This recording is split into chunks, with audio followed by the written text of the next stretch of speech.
Hi, my name is Sandra Rocha, and this is my week's 2 reflection. During Thursday lecture, our guest speaker made me realize that I don't know as much as I thought I did about the school that I want to be teaching in. I thought I know the students, I know what kind of students there is, I know the staff, I know how things work, but I don't.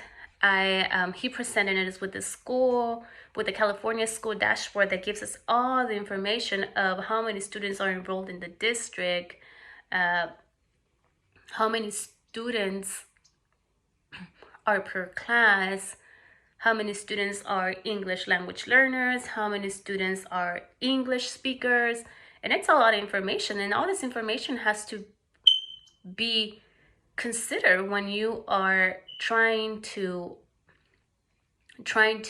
create lesson plans or teaching methods, techniques that you have to think that maybe in your class, being a community where 55% of the students enrolled are English learners, I want to be able to think, okay, maybe 20% of the students don't speak English, so I want to use materials that are visible, and they can make a connection with the lecture and the picture and somehow help them get a better understanding of what is being taught.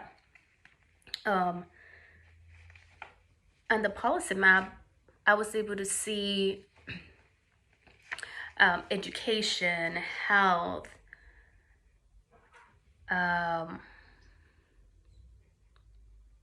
it was just too much information, to be honest. I felt overwhelmed, and it's stuff that you have to think of as a future teacher.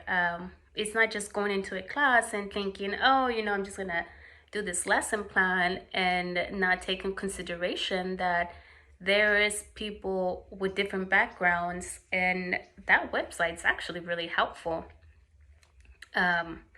Another thing is a little passage that caught my attention from the 5 essentials. I'm gonna go ahead and read it.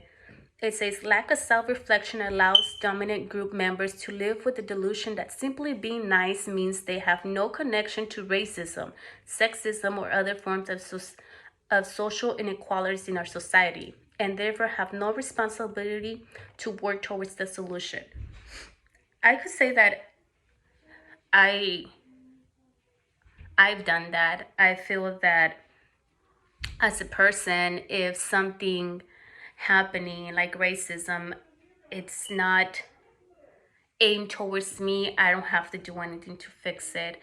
And I think as a future teacher, we have to understand that just because we don't have an English learner or a color student, that we don't have to address certain issues because it's not needed, because we don't have someone in that class that could benefit from it. I'm gonna say, I'm not sure if I'm using the word correctly, but that really stood out to me, because we have to realize that just because it's not aimed towards us, that we have to take no action to correct such behaviors. So that's something that I really stood out. That is my reflection for week 2. Thank you.